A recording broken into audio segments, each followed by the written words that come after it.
नमो नमः। आज का टॉपिक है पत्र लेखन भाग 2। पिछली वीडियो में पत्र लेखन भाग 1 में हमने आपको औपचारिक पत्र लेखन के बारे में बताया कि औपचारिक पत्र कैसे लिखे जाते हैं, कितने प्रकार के होते हैं, आदि आदि। आज की वीडियो में हम आपको अनौपचारिक पत्र के बारे में बताएंगे कि अनौपचारिक पत्र कितने प्रकार के होते हैं, उनका क्या फॉर्मेट होता है, कैसे लिखे जाते हैं। तो चलिए आज की वीडियो स्टार्ट करते हैं। अगर आपने पिछली वीडियो पत्र लेखन पार्ट 1 नहीं देखी है तो आई बटन में क्लिक करके देख सकते हैं। अनौपचारिक पत्र लेखन कई प्रकार के होते हैं।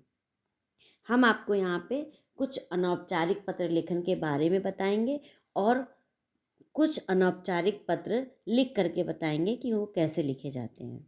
सबसे पहले आपको बताते हैं कि अनौपचारिक पत्र कितने प्रकार के होते हैं। जैसे पहला है पारिवारिक पत्र।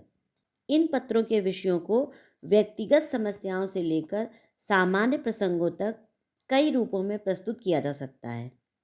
साधारणतया ये पत्र लंबे होते हैं और अपनी लोक भाषा में लिखे जाते हैं, अपनी लैंग्वेज में लिखे जाते हैं।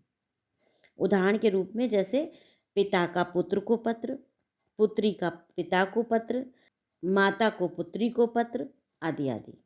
इसके बाद दूसरा है शुभकामना पत्र, लेटर्स ऑफ ग्रीटिंग्स। किसी को शुभकामना कैसे देते हैं। ये पत्र यद्यपि औपचारिक एवं छोटे होते हैं, फिर भी इसमें आत्मीयता की छाप जितनी अधिक होती है, पत्र उतना ही प्रभावशाली होता है। जैसे जन्मदिन पर शुभकामना, नववर्ष पर शुभकामना, होली, दीपावली, ईद, दशहरा, क्रिसमस आदि इन शुभ अवसरों पर ये पत्र लिखे जाते हैं। इसके बाद एक अनौपचारिक पत्र होता है धन्यवाद पत्र, लेटर्स ऑफ थैंक्स। धन्यवाद पत्रों का मूल भाव कृतज्ञता ज्ञापन होता है, कृतज्ञता जताना होता है। कृतज्ञता तो आप जानते ही हैं, जैसे अपने किसी के किए गए एहसान को प्रकट करना। ये पत्र आकार की दृष्टि से अत्यंत छोटे परंतु बहुत ही आवश्यक एवं महत्वपूर्ण होते हैं, क्योंकि आगामी संबंधों की मधुरता बहुत कुछ ऐसे पत्रों पर ही निर्भर होती है। इसके बाद संवेदना पत्र होते हैं, लेटर्स ऑफ कंडोलेंस। संवेदना पत्र किसी परिचित व्यक्ति को उसके घर में किसी अप्रिय घटना के घटित होने पर लिखा जाता है। इन पत्रों का मूल भाव संवेदना प्रकट करना ही होता है। ऐसे पत्र छोटे होते हैं। इसके बाद आता है प्रेम पत्र। प्रेम पत्र मुख्यतः दो प्रकार के होते हैं। एक पति पत्नी के प्रेम पत्र होते हैं और दूसरे प्रेमी प्रेमिका के प्रेम पत्र होते हैं। इन पत्रों की सीमा का कोई निर्धारण नहीं होता, अतः इन्हें किसी निश्चित रूपरेखा या नियमों में नहीं बांधा जा सकता।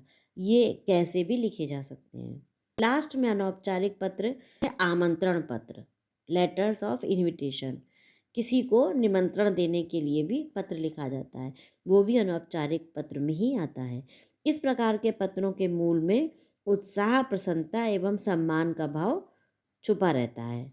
पत्र पाने वाले को इस बात की अनुभूति होनी चाहिए कि उसे अत्यंत आदर एवं सम्मान के साथ बुलाया जा रहा है।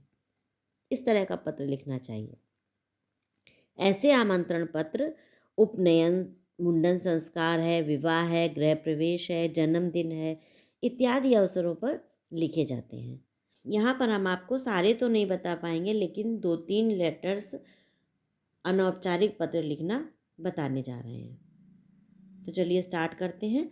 सबसे पहले हम आपको अनौपचारिक पत्र लेखन का फॉर्मेट बताते हैं। इसके भी 5 भाग होते हैं।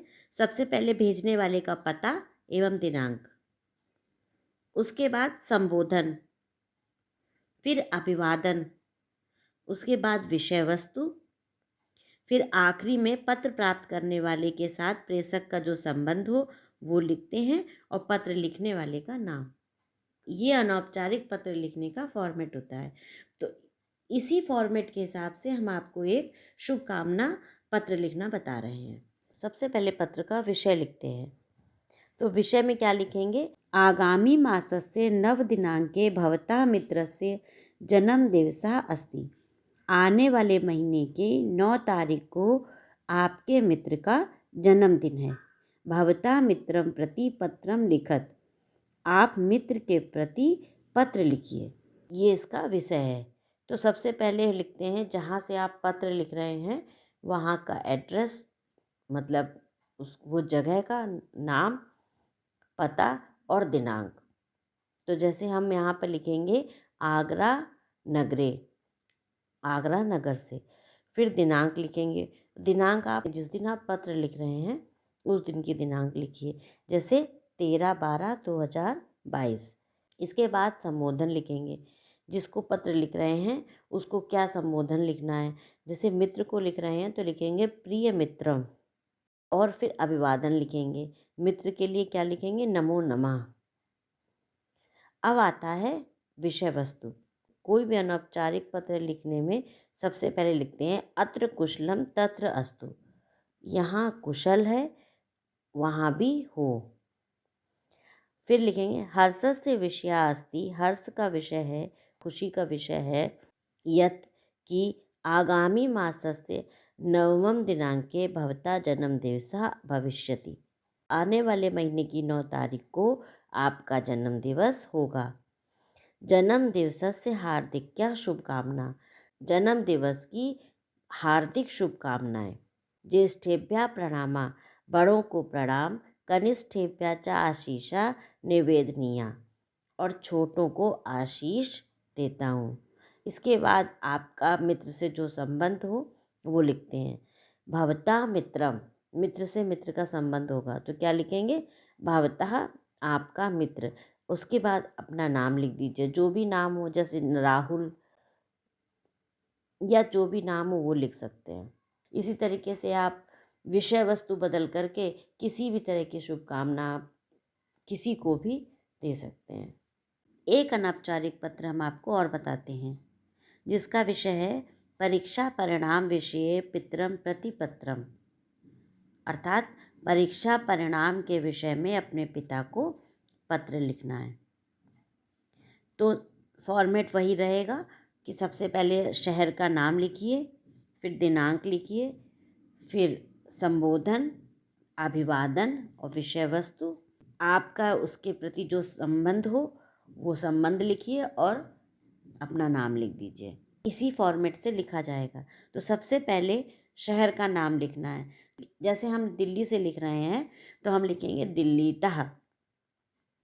अब दिल्लीतः क्यों लिखते हैं, किसी भी शहर का नाम लिखना हो उस शहर के आगे तहसील प्रत्यय लगा देते हैं तो उसका अर्थ हो जाता है दिल्ली से या उस शहर से, इसलिए दिल्लीतः लिखा। उसके बाद दिनांक लिख दीजिए। जिस दिनांक में आप पत्र लिख रहे हैं वो दिनांक लिख दीजिए, जैसे 13/12/2022। फिर लिखते हैं संबोधन। अब संबोधन पिता को लिखना है तो लिखेंगे श्रद्धेय पितृचरणयोः, श्रद्धा से पिता के चरणों में। फिर अभिवादन लिखेंगे सादरम प्रणामा, सादर प्रणाम, आदर के साथ प्रणाम। इसके बाद विषय वस्तु लिखते हैं। विषय वस्तु में हमने बताया कि कोई भी पत्र अनौपचारिक पत्र लिखते हैं तो सबसे पहले लिखते हैं अत्र अहम सकुशलम अस्मि, मैं यहाँ पर कुशलता पूर्वक से हूँ। आशा अस्ति तत्रापि सर्वे कुशलिनः सन्ति, आशा करता हूँ कि वहाँ पर भी सभी कुशल पूर्वक होंगे। मम नवम कक्षायाम परीक्षा परिणामा संप्राता, मम मेरा नवम कक्षायाम नवीं कक्षा का परीक्षा परिणाम, परीक्षा का परिणाम संप्राता आ गया है या आया है। अहम स्वकक्षायाम प्रथम स्थानम प्राप्तवान, मैं अहम माने मैं, स्वकक्षायाम अपनी कक्षा में, प्रथम स्थान मैंने अपनी कक्षा में प्रथम स्थान प्राप्तवान प्राप्त किया है। अधुना अहम परिश्रमेण पठामि, अधुना अब अहम माने मैं, परिश्रमेण माने परिश्रम से, पठामि पढ़ रहा हूँ। अस्मिन् वर्षे बोर्ड परीक्षा भविष्यति, इस वर्ष बोर्ड परीक्षा होगी। अस्मात् अद्यत्वे अहम मनसा पठामि, अस्मात् माने इसलिए, इसलिए अब मैं मन से पढ़ूँगा।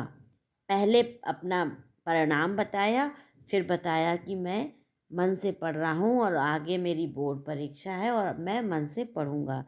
मातृ चरणयोः मम प्रणामा, तो माता के चरणों में मेरा प्रणाम। उसके बाद अपना आपका जो पिता से संबंध है तो क्या लिखेंगे? भवताम आत्मजौ। आत्मजौ कहते हैं आपका पुत्र। और फिर जो नाम हो वो नाम लिख दीजिए। इस तरीके से अनौपचारिक पत्र लिखे जाते हैं। उम्मीद है आपको अनौपचारिक पत्र अच्छी तरीके से समझ में आए होंगे। इसका आप निरंतर अभ्यास करिए और आपको ये हमारी वीडियो कैसी लगी कमेंट्स बॉक्स में लिख के आप ज़रूर बताएं। धन्यवाद।